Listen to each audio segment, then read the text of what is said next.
नमस्कार दोस्तों, आज की छोटी सी कहानी है घड़ी की सुइयाँ। रामू अपने छोटे से कमरे में गहरी नींद में सोया हुआ था। कमरे के शांत वातावरण में केवल घड़ी की टिक टिक की आवाज़ गूंज रही थी। टेबल पर रखी घड़ी की बड़ी सुई जैसे ही छोटी सुई से आकर मिली। उसने पूछा, अरे कैसी हो छोटी सुई? ठीक हूँ बहन, तुम कैसी हो?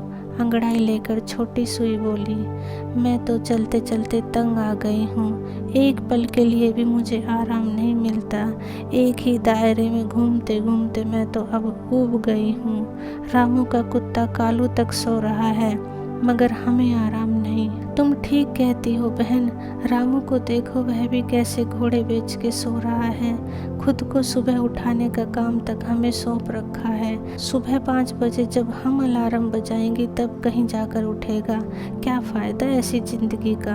हाँ बहन, क्यों ना हम भी चलना बंद कर दें, बड़ी सुई ने अपना सुझाव दिया। छोटी सुई को बड़ी सुई का यह सुझाव पसंद आ गया और दोनों चुपचाप जहाँ की तहाँ ठहर गई। सुबह जब रामू की आंख खुली तो कमरे में धूप देखकर वह चौंक उठा। टेबल पर रखी घड़ी की ओर देखा तो उसमें अभी तक 2 ही बज रहे थे।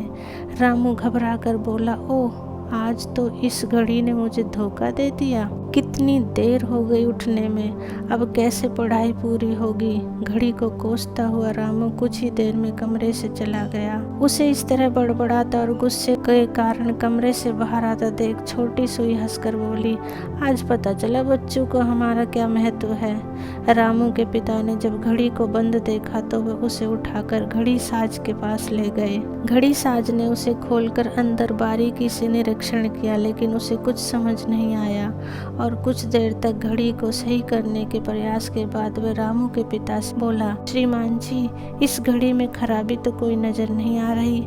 शायद यह बहुत पुरानी हो गई है, अब आप इसे आराम करने दीजिए।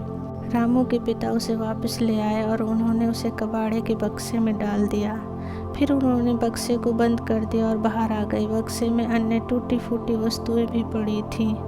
बक्सा बंद होते ही छोटी सुई घबरा गई और बोली, बहन, ये हम कहाँ गए? यहाँ तो बहुत अंधेरा है। अरे मेरा तो दम ही घुट रहा है। बड़ी सुई कराहते हुए बोली, ये किस कैद खाने में बंद हो गए हम? कोई हमें खुली हवा में ले जाए। किंतु उनकी बात को सुनने वाला कोई नहीं था। अब दोनों को वह समय याद आ रहा था जब वे रामू के खुले हवादार कमरे में टेबल पर बिछे मेजपोश के ऊपर शान से इतराया करती थी। पास ही गुलदस्ते में ताजे फूल सजे होते थे। चलते रहने के कारण उनके शरीर में चुस्ती फुर्ती बनी रहा करती थी। कितनी कदर थी उनकी, आते जाते सब उनकी ओर देखते थे। रामू बड़े प्यार से अपने रुमाल से घड़ी साफ किया करता था। अब दोनों सुइयां टिक टिक करके चलने लगी थी, क्योंकि उन्हें पता चल गया था कि कुछ न करने से बेहतर है कुछ करते रहना। निकम्मों और आलसियों का इस दुनिया में कोई काम नहीं।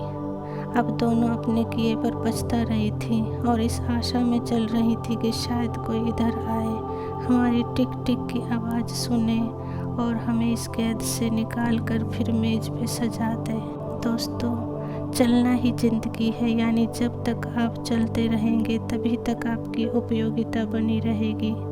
तभी आपका जीवन सफल माना जाएगा और स्वयं भी आपको उस जीवन का आनंद आएगा। जिस प्रकार घड़ी की सुइयां बंद हो गई तो उनके मालिक ने उन्हें व्यर्थ समझकर बॉक्स में बंद कर दिया और फिर वे अपनी करनी पर कितनी पछताई। तो किसी को भी अपने जीवन को स्थिर नहीं रखना चाहिए। चलते रहो दोस्तों, चलना ही ज़िंदगी है। कहानी अच्छी लगी हो तो प्लीज़ लाइक, शेयर और सब्सक्राइब करें। Thank you.